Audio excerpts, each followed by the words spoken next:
Allah Bapa yang menciptakan langit dan bumi, yang tidak pernah meninggalkan setiap pekerjaan tangannya, dan yang kasih kekal setianya. Anugerah dan damai sejahtera dari Tuhan Yesus Kristus kiranya menyertai saudara sekalian. Amin.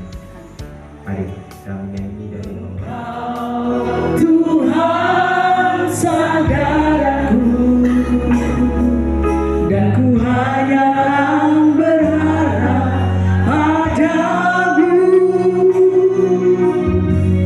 satu-satunya yang ku andalkan, satu-satunya yang ku percaya. Engkau sumber kekuatan, sumber pengharapan, sumber kedamaian. Oh, satu-satunya yang ku andalkan, satu-satunya yang ku percaya. Engkau Tuhan memberkati, Tuhan penyembuhku, Tuhan pemulihku.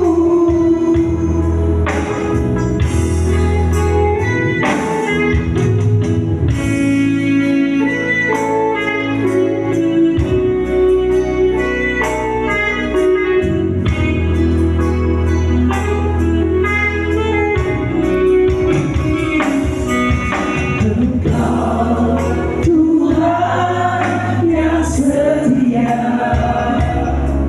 waktumu selalu yang terbaik. Engkau Tuhan saudaraku, dan ku hanya berharap padamu, satu-satunya yang ku andalkan, satu-satunya yang ku percaya. Engkau sumber kekuatan, sumber pengharapan, sumber kedamaian. Oh, satu-satunya yang ku andalkan, satu-satunya yang ku percaya. Engkau Tuhan memberkati, Tuhan penyembuhku, Tuhan pemulihku. Engkau Tuhan memberkati, Tuhan penyembuhku, Tuhan pemulihku. malaikat-malaikat di surga tidak, dan anak pun tidak, hanya Bapa sendiri. Amin. Saudara yang terkasih dalam nama Tuhan, janganlah kita dipusingkan akan kapankah kedatangan Tuhan Yesus yang kedua kalinya. Yang lebih penting adalah kita harus bersiap-siap untuk menyambut kedatangan Tuhan yang kedua kalinya. Artinya, taruhlah iman kita kepada Kristus dan bersiaplah kapanpun Dia datang. Dan kemudian sambutlah kedatangannya dengan penuh sukacita. Hidup manusia itu bisa berakhir kapan saja. Bahkan dengan orang yang kita kenal. Saat tadi siang kita masih ngobrol dengan baik-baik saja, tiba-tiba sore sudah meninggal. Seandainya seperti itu. Itulah seperti perumpamaan kedatangan Tuhan Yesus. Kita tidak akan pernah tahu kapan tepatnya Tuhan Yesus akan datang untuk yang kedua kalinya. Kita harus bersiap-siap, berjaga-jaga Apa yang harus kita lakukan dalam masa berjaga-jaga ini? Yang pertama, kita harus menjaga kekudusan kita. Yang kedua, kita harus bersabar dan bertekun menunggu kedatangan Tuhan. Yang ketiga, peganglah apa yang ada pada kita, yaitu iman kita. Adakah iman di dalam diri kita? Yang keempat, siap sedia, jangan tertidur. Di sini tertidur bukan secara fisik tidurnya, tetapi secara rohani. Kelima, jangan fokus pada hal-hal yang ada di dunia ini yang sifatnya sementara, tetapi mengabaikan yang kekal. Kita harus berusaha untuk lebih mendekatkan diri kepada Tuhan Yesus, karena percayalah kedatangan Tuhan kita tidak akan pernah tahu kapan itu akan terjadi. Siapkah kita untuk bertemu dengan Kristus? Amin. Mari Bapak Ibu, kita menyanyi dari Kidung Jemaat 420.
Dipanggil dengan nama saya, merendahkan diri dan berdoa dan mencari wajah saya dan berpaling dari jalan jahat mereka, maka saya akan mendengar dari surga dan akan mengampuni dosa mereka dan menyembuhkan tanah mereka.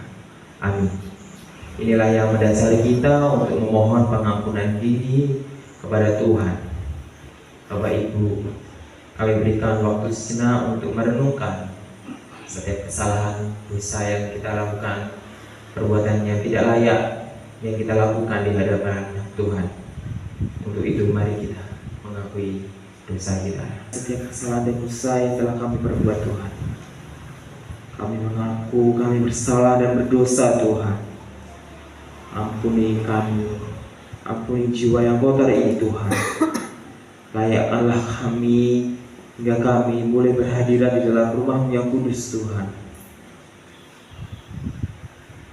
Jadikan kami pribadi yang boleh berkembang dalam kudus-Mu Tuhan hari lepas hari. Jadikan kami sebagai anak-Mu yang boleh menjadi garam dan terang di dunia ini Tuhan. Jauhkanlah kami daripada dosa di dunia ini Tuhan. Berikan kami hidup yang penuh hikmat. Ayat yang ke-17. Setiap pemberian yang baik dan setiap anugerah yang sempurna datangnya dari atas, diturunkan dari Bapa segala terang. Padanya tidak ada perubahan atau bayangan karena pertukaran. Amin. Dipersilakan duduk. Tiba saatnya Menyerahkan hati kita kepada Tuhan. Mari kita berdoa. Allah yang kami sembah dan kami muliakan di dalam Tuhan Yesus Kristus. Selamat pagi Bapa. Terima kasih kami naikkan kehadiran Bapa karena penyertaan-Mu sungguh luar biasa kami rasakan. Ini terbukti Bapa, kami boleh tiba di dalam rumah ibadah ini, bertemu dengan saudara-saudara kami penuh dengan sukacita untuk membangun ibadah. Terima kasih Tuhan Yesus. Tuhan, kami telah memuji nama Engkau, biarlah pujian yang kami haturkan menjadi dupa yang harum bagi kemuliaan-Mu di tempat ini. Pada kesempatan pagi hari ini Tuhan, kami akan mendengarkan sabda firman-Mu. Urapi setiap hati kami, sehingga firman yang akan Tuhan tabur pada pagi hari ini boleh jatuh dan tinggal tetap di dalam hati kami untuk menjadi pedoman kami di dalam kehidupan sehari-hari. Bapak, kami juga menyerahkan Mas Rio yang telah Tuhan pilih untuk menghantarkan firman-Mu pada pagi hari ini. Kami yakin Tuhan bukan dia yang akan memberikan sabda firman-Mu, tetapi Engkau sendiri ya Bapak. Bapak, jika di dalam ruangan ini ada roh-roh kegelapan yang sengaja mengusik saat kami berhadiran, di dalam nama Allah Bapa Tuhan Yesus Kristus, Engkau tahirkan ruangan ini dengan kuasa darah-Mu. Di dalam Tuhan Yesus Kristus kami akan mendengarkan sabda firman-Mu. Amin. Dengan perikop kedatangan anak manusia, perumpamaan tentang pohon ara.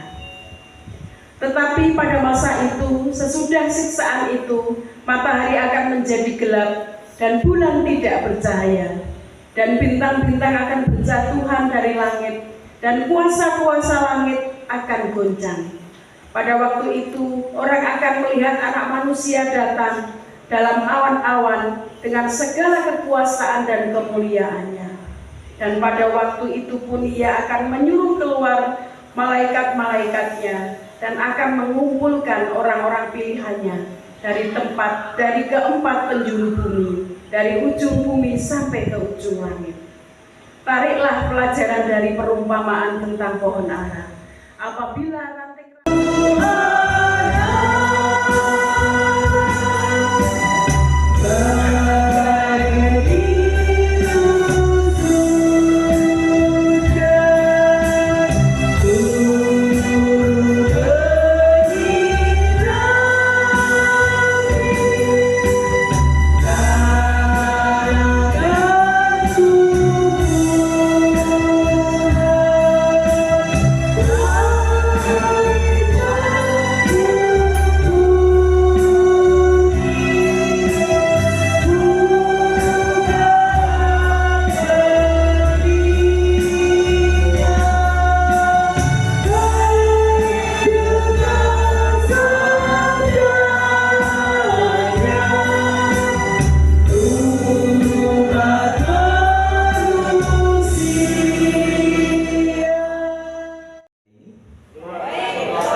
tema untuk bacaan kita pada hari ini adalah sesuai dari Majelis Agung, yaitu adalah Niteni. Niteni bukan Titenono. Niteni bukan Titenono. Itu kayaknya walaupun inti dasar katanya adalah sama, tapi maknanya berbeda. Ada yang sering meniteni dalam kehidupan kita sehari-hari? Hampir tiap hari. Kalau begitu, saya mau tanya terlebih dahulu. Apa sih makna dari niteni? Mengingat.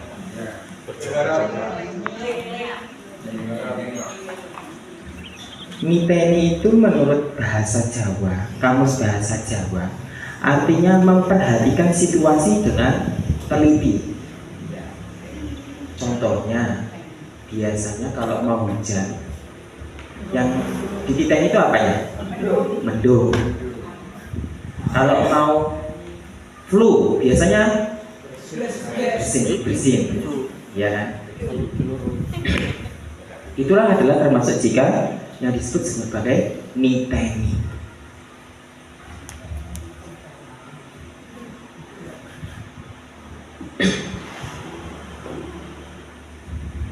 Dalam Injil Markus, kedatangan anak manusia didahului dengan penganiayaan dan penderitaan. Penganiayaan dan penderitaan tersebut bisa ditengarai dengan tanda-tandanya dan haruslah disikapi dengan berjaga-jaga. Seperti bacaan kita pada hari ini, Markus 13 ayat yang ke-24 sampai yang ke-37. Kalau saya boleh garis besarnya, yaitu tentang berjaga-jaga dengan cara meniteni. Berjaga-jaga kalau kita tidak meniteni, itu tidak akan membawa hasil, percuma. Contohnya berjaga-jaga. Kalian berjaga-jaga di pos kampleng, tetapi tidak meniteni dengan situasi yang ada. Berjaga-jaga duduk manis, lihat ngobrol, ngopi, main catur atau main kartu, gitu kan?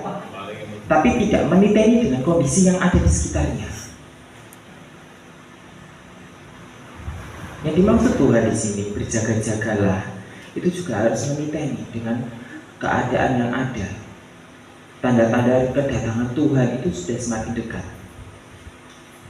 Kita tidak akan pernah tahu kapan Tuhan itu akan datang. Besok, atau mungkin habis setelah ini, kita juga tidak akan tahu. Karena dalam Markus 13 ayat yang ke-32, malaikat-malaikat di surga tidak, dan anak pun tidak, hanya Bapa saja. Jadi hanya Bapa kita yang di surga yang tahu kapan dia akan turun ke bumi untuk kedatangannya yang kedua kalinya.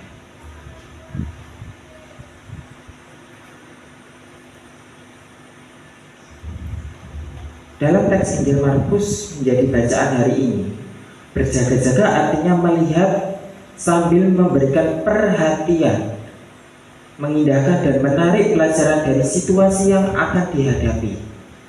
Oleh karena itu, Tuhan Yesus mengambil contoh dari kehidupan sehari-hari orang Yahudi untuk niteni perubahan yang terjadi pada pohon ara. Pohon ara kehilangan daun-daunnya pada musim dingin, sehingga daun-daun hijau akan muncul menjelang musim panas, bukan musim semi. Di satu sisi, ranting pohon ara mulai melembut dan mengeluarkan tunas. Di sisi lain itu menjadi petanda bahwa musim panas sudah dekat. Jadi pohon ara ini sudah menjadi tanda-tanda, dan orang Yahudi sudah memperlakukan pohon ara untuk meniteni musim. Yang satu kelihatan mata dapat dialami, yang lain belum kelihatan dan belum dapat dialami langsung, tetapi merupakan tanda yang pasti. Dari situ Tuhan Yesus ingin mengajak setiap orang untuk belajar niteni. Ingat, niteni, bukan titenono, terhadap dinamika kehidupan. Khususnya dalam masa penantian kedatangan anak manusia. Anak manusia ini siapa sih? Yesus, Tuhan Yesus.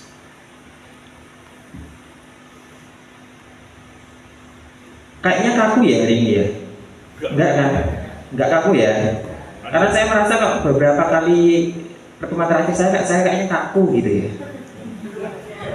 Oh, belum ada yang diperhatikan. Jangan ya, kita belajar untuk serius untuk menggumuli firman Tuhan. Kalau mau ketawa nanti waktu ibadah keluarga, gitu ya.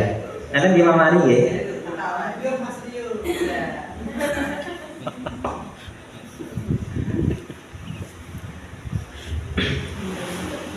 Dari situ Tuhan Yesus mengajak setiap orang untuk belajar niteni terhadap dinamika kehidupan, khususnya dalam masa penantian kedatangan anak manusia. Senada dengan hal tersebut, Rasul Paulus mempertajam dalam nasihatnya kepada jemaat di Korintus bahwa proses niteni itu harus dilakukan dengan melibatkan karunia yang sudah diberikan Tuhan kepada masing-masing orang, sehingga proses niteni kedatangan Tuhan yang kedua tidak hanya sekedar didasarkan pada hal-hal yang tidak ada, harus ada oleh rasa dan oleh nalar dalam menyongsong kedatangan anak manusia. Kita bisa belajar dari orang-orang Yahudi yang pulang ke Yerusalem, yaitu dengan meniteni kehidupan personal, introspeksi diri, diiringi sebuah pengakuan bahwa hidup manusia seperti tanah liat yang ada di tangan Tuhan, yang bisa dibentuk kapanpun yang Tuhan inginkan. Saudara-saudara yang terkasih di dalam nama Tuhan, hari ini adalah Advent pertama. Masa Advent sesungguhnya berbicara tentang dua hal. Yang pertama adalah menantikan kedatangan Tuhan Yesus untuk yang kedua kalinya. Dan yang kedua adalah untuk mempersiapkan Natal.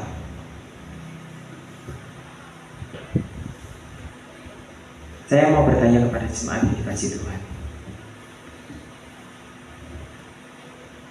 Untuk menantikan kedatangan Tuhan untuk yang kedua kalinya, apa yang sudah jenengan persiapkan?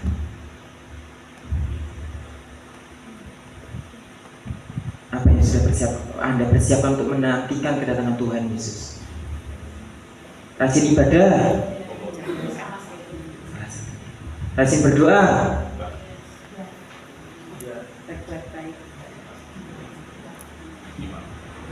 iman. Intinya itu iman. Kita berdoa setiap hari. Bangun tidur berdoa, mau tidur berdoa, mau makan berdoa, mau melakukan aktivitas berdoa. Tetapi saat doa itu kita tidak mengiman, tidak ada iman di dalam doa itu sama saja dengan omong kosong. Iman yang membawa kita untuk menyiapkan diri kita untuk menyambut kedatangan Tuhan Yesus. Sudahkah Bapak, Ibu, saudara-saudara yang terkasih semuanya memiliki iman yang kuat?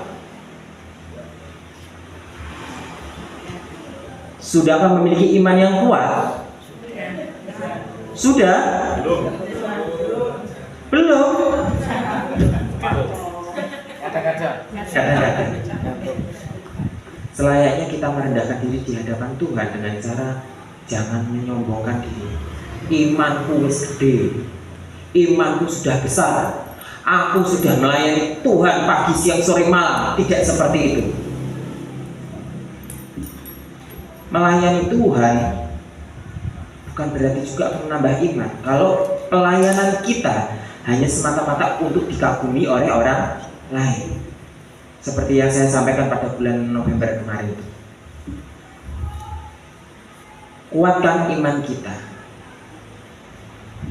Dengan cara apa? Belajar mengilhami firman-firman Tuhan, melaksanakannya dalam kehidupan sehari-hari kita. Membaca Alkitab, berdoa, tapi jangan hanya dalam mulut saja, tapi dalam hati kita. Yakin dan percaya pengajaran Tuhan Yesus itu yang sempurna. Saya mau cerita, beberapa hari belakangan ini saya kalau di kantor itu sering debat dengan teman saya yang ada di kantor tentang Trinitas Tuhan kita.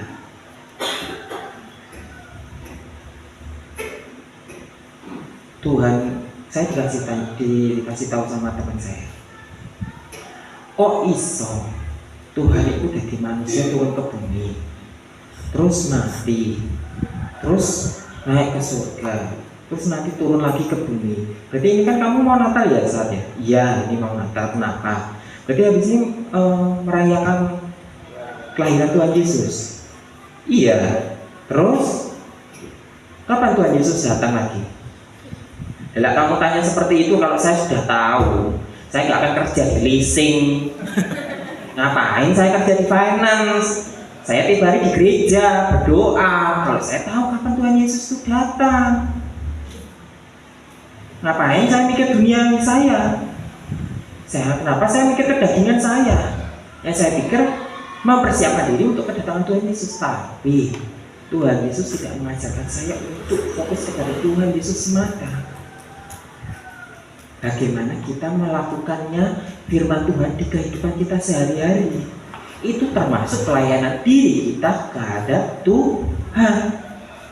Kita memiliki iman nih, udah sombong pelayananku, kayak papi saya itu masa mudanya pelayanannya luar biasa katanya di sana ini, sampai merantau di mana di Bogor ya Pi ya, di Bogor, pelayanan di Bogor ditolak, diusir sama warga hanya karena ada pelayanan. Terus akhirnya motong ya Pi ya, motong nggak Pi? Enggak ya, sekarang udah kembali lagi. Ya kan? Terus saya didebatkan lagi. Saya kan bertanya ini kepada teman saya, perang itu boleh tidak sih? Boleh kalau itu untuk membela diri. Perang boleh ya tadi aku? Boleh kalau itu membela diri. Kalau membunuh dalam peperangan itu namanya perang, pasti ada yang akan namanya pembunuhan. Perang kalau nggak ada pembunuhan jenenge etok-etokan, guyonan, ya kan? Perang adu mulut itu nanti, wong adu mulut aja ujung-ujungnya juga jotos, ya kan? Kalau tidak sengaja tidak apa-apa loh, jenenge perang kok gak sengaja membunuh itu ya dari mana? Pasti sengaja, karena dia tahu musuhnya akan membunuh dia, jadi dia membunuh musuhnya terlebih dahulu biar tidak dibunuh. Dia mengelak. Kalau di saya, jangankan kok membunuh ya, mengeluarkan kata-kata yang itu melukai perasaan orang lain, itu tidak boleh. Makanya saya mengatakan, makanya babi itu haram tidak sih? Tidak, kalau kita belajar pada perjanjian baru, ya kan?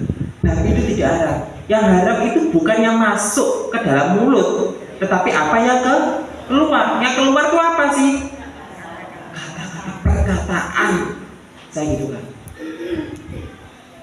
Nggak usah sok mengharapkan ini haram, ini tidak, ini haram. Karena pada dasarnya Tuhan sudah menyampaikan semua yang ada di bumi ini halal, boleh untuk kita konsumsi, tetapi itu yang keluar dari mulut itu yang tidak boleh. Tetapi ada pengecualian juga. Contohnya minum-minuman keras, es batu, bukan ya? Minum-minuman keras itu haram atau tidak? Bingung, ayo, haram apa mboten?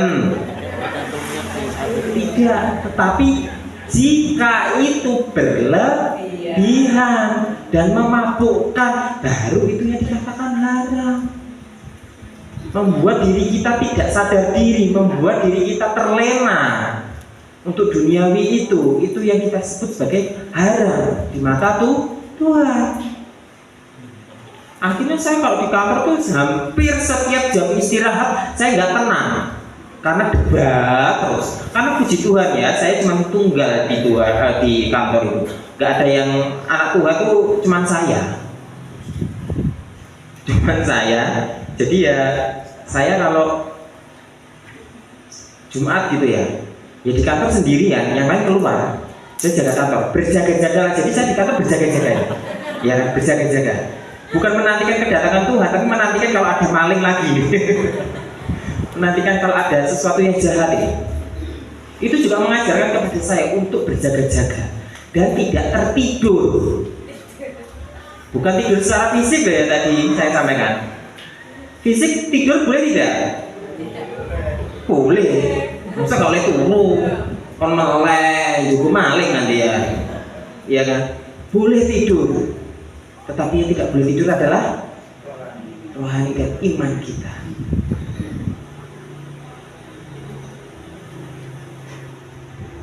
Di masa minggu pertama Advent ini, tadi yang pertama menantikan kedatangan Tuhan Yesus. Kita sudah menyiapkan diri kita, belajar hari lepas hari untuk menyiapkan diri untuk menyambut kedatangan Tuhan Yesus. Karena tidak ada yang tahu kalau tiba-tiba Tuhan datang di saat kita belum siap, apa yang akan kita bawa. Bekal apa yang sudah kita siapkan untuk menghadap Tuhan?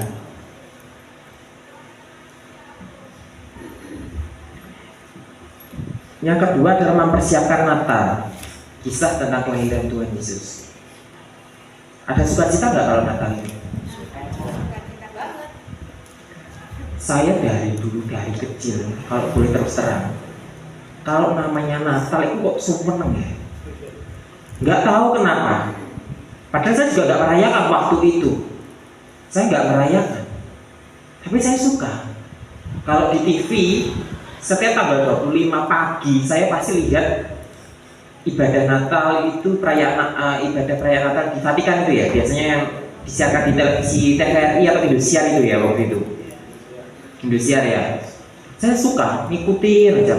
Walaupun saya nggak paham, 100% saya nggak paham, tapi saya suka mendengarkan musiknya, lantunannya, membuat hati saya tenang.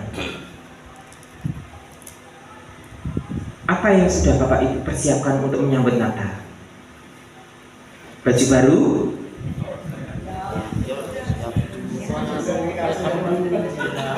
Oh, suka sih. Batik, suka dijahit. Ya. Baju baru sudah siap? Belum jadi? Sama, saya juga belum. Jiwa yang baru? Harus.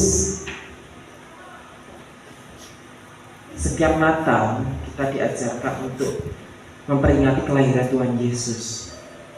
Sosok manusia yang suci. Tuhan Yesus itu 100% manusia, yang 100% Tuhan. Saat saya mengatakan itu, teman saya tuh bingung. Piye toh 100% manusia kok 100% Tuhan? Tak, Tuhan ya Tuhan, manusia ya manusia. Tidak seperti itu konsepnya. Orang di luar sana bingung, nggak tahu dengan konsep Trinitas kita.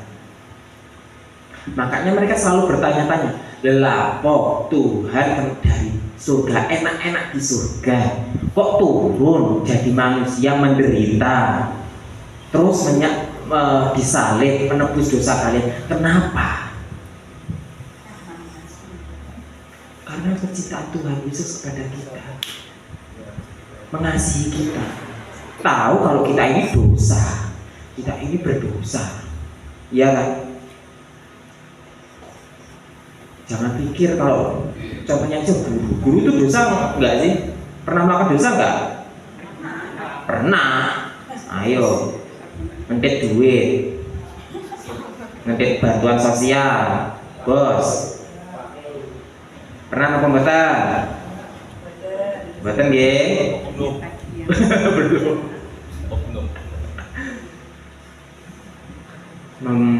Pelayan Tuhan nih, Pak Pri, Bu Sus, Mama Lili, pernah nggak sih kita sebagai majelis itu juga melakukan dosa? Sering ya. Orang saya aja jarang juga ke gereja, sering cuti. Maklum namanya juga bagian intelijen, ya kan? Kalau intelijen mah jangan sering-sering nongol ya. Main belakang saja saya. Alasan. Di belakang saja, di belakang layar ya. Alasan. Minggu kemarin saya nggak bisa datang karena pulang mudik, jadi nggak bisa. Saya sedikit cerita, di sana saya masuk di gereja namanya GKJ, Gereja Kristen Jawa, sama kayak kita.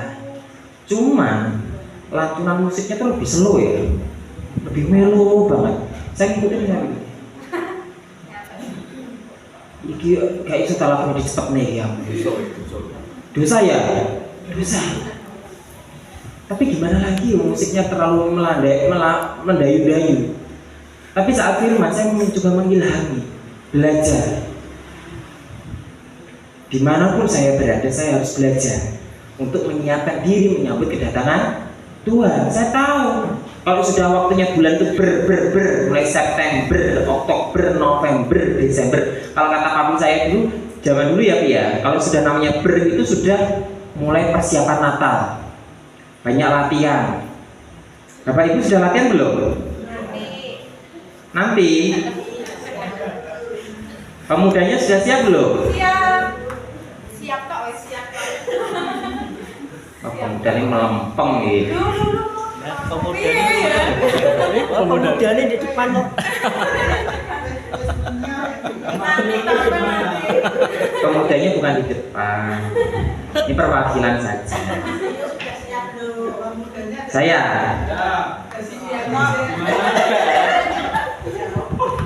siap di belakang. Saya siap di belakang nanti. Bantu apa-apa saja, misalkan angkat kursi, oke lah ya. Aku teriak nggak apa-apa gitu ya. Oke kayak nyanyi, walah, jubru lah ngomong jangan nyanyi gitu. Padahal aku menbengi latihan loh mah. Latihan lagu-lagu rohani, ya wes gak nyanyi aku. Sama Lili saya tapi ini gak nyanyi. Wes cuma.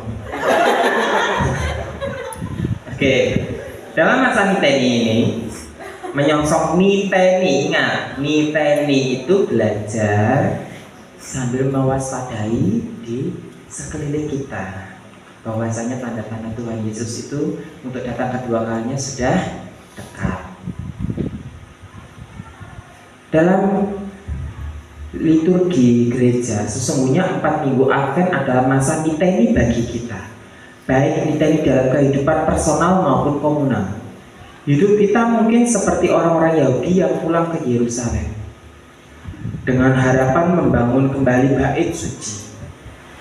Sekalipun dalam kenyataannya butuh proses yang panjang dan menantang karena banyaknya tantangan. Ada banyak harapan yang mungkin ingin kita wujudkan, namun terkendala dengan banyaknya tantangan dalam hidup kita. Mari niteni itu semua. Kiranya kalimat akhir dalam rumusan perjamuan kudus yang bernuansa eskatologis dan untuk memperingati kedatanganku yang kedua semakin meneguhkan langkah kita untuk niteni kehidupan kita agar kita siap menyambut kedatangannya. Seperti apa yang dikatakan oleh penulis kitab Amsal dalam Amsal 23 ayat yang ke-18. Karena masa depan sungguh ada dan harapan tidak akan hilang. Amin. Mari Bapak Ibu kita amini setiap firman Tuhan pada pagi hari ini, sehingga firman apa yang ditabur pada pagi hari ini bukan semata-mata dari mulut saya sendiri, tetapi ini adalah firman dari Tuhan. Jadikan masa minggu pertama Advent ini untuk kita belajar niteni, belajar untuk niteni kedatangan Tuhan Yesus untuk yang kedua kalinya.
Ajarkan kami untuk berjaga-jaga, untuk menitengi dalam kehidupan kami sehari-hari, agar kami tidak lengah dalam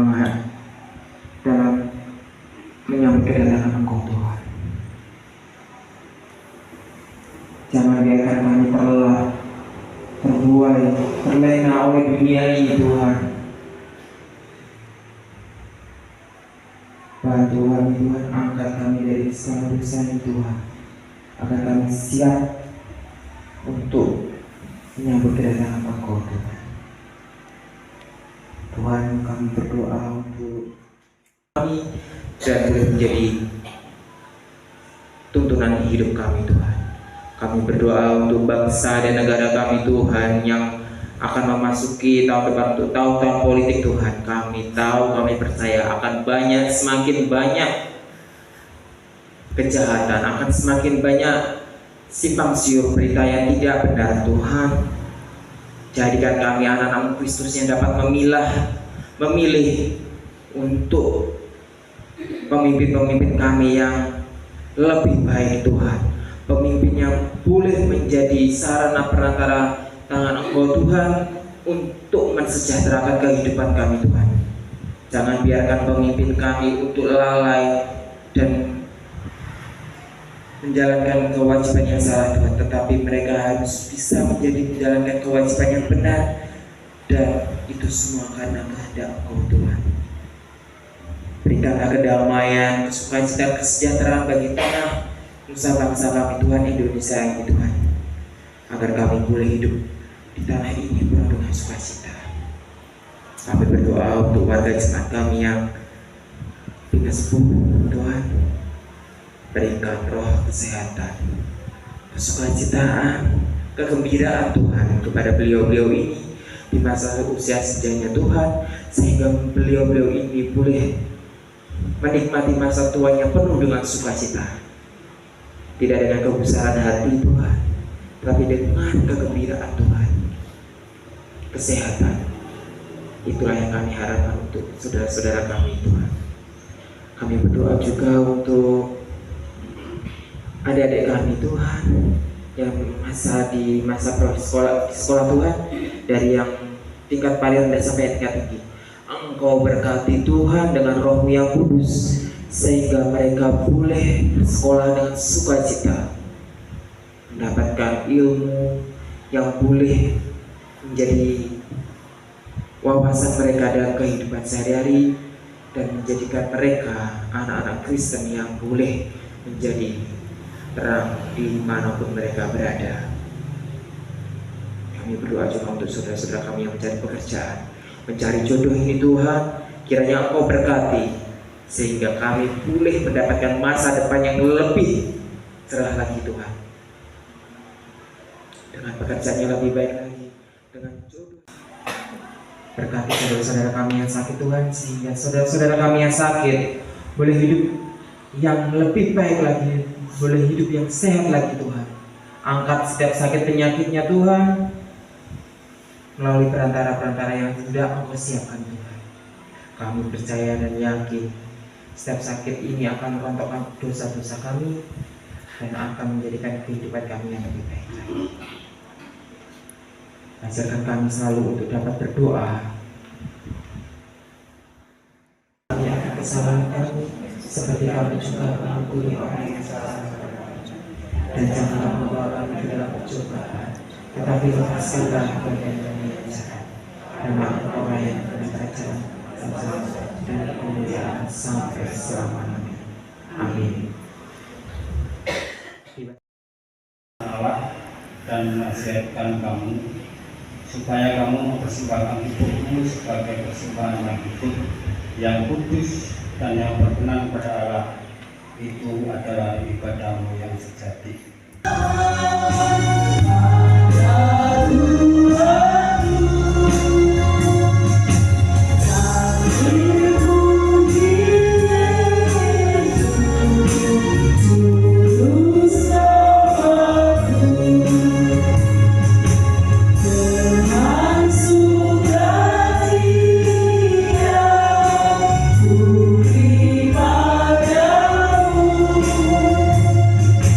Dan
Terima kasih kepadamu ya Tuhan, Engkau selalu memelihara hidup kami masing-masing Tuhan, memberi kesehatan, kekuatan Tuhan, dan Engkau selalu memberkati kehidupan kami sehari berkecukupan Tuhan. Kepada Tuhan juga berkati, sehingga di minggu-minggu yang akan datang bisa bersama-sama dengan kami untuk mempersembahkan kepadamu. Tuhan, kami juga berdoa untuk saudara kami Tuhan yang mengelola persembahan khususnya Ibu Ani Trinawati Tuhan. Engkau sendiri yang menuntun membimbing dengan Roh yang kudus, sehingga apa yang dilakukan Tuhan semuanya seturut dengan kehendak-Mu.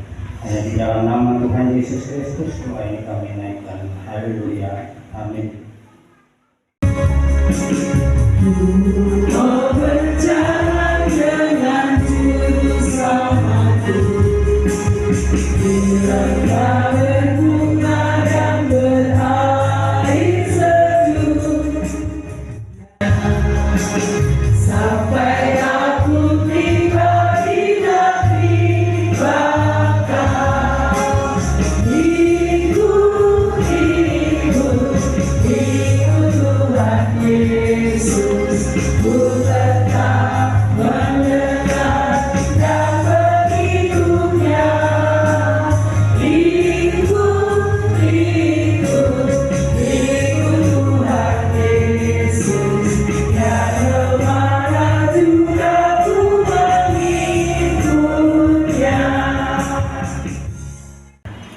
Dan damai sejahtera. Ingat, pada hari ini kita diajarkan untuk belajar berjaga-jaga dan menitai setiap tanda-tanda kedatangan Tuhan Yesus. Jadikan firman pada pagi hari ini untuk menjadikan kita semakin kuat dalam iman. Dan marilah kita mengarahkan hati kita kepada Tuhan. Kiranya kasih dan damai sejahtera yang datangnya dari Allah Bapa, Tuhan Yesus Kristus, persekutuan Roh Kudus, kiranya menyertai saudara sekalian mulai saat ini sampai selama-lamanya. Amin. Kirim jemaat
Kami dari siap melayani. Yeah.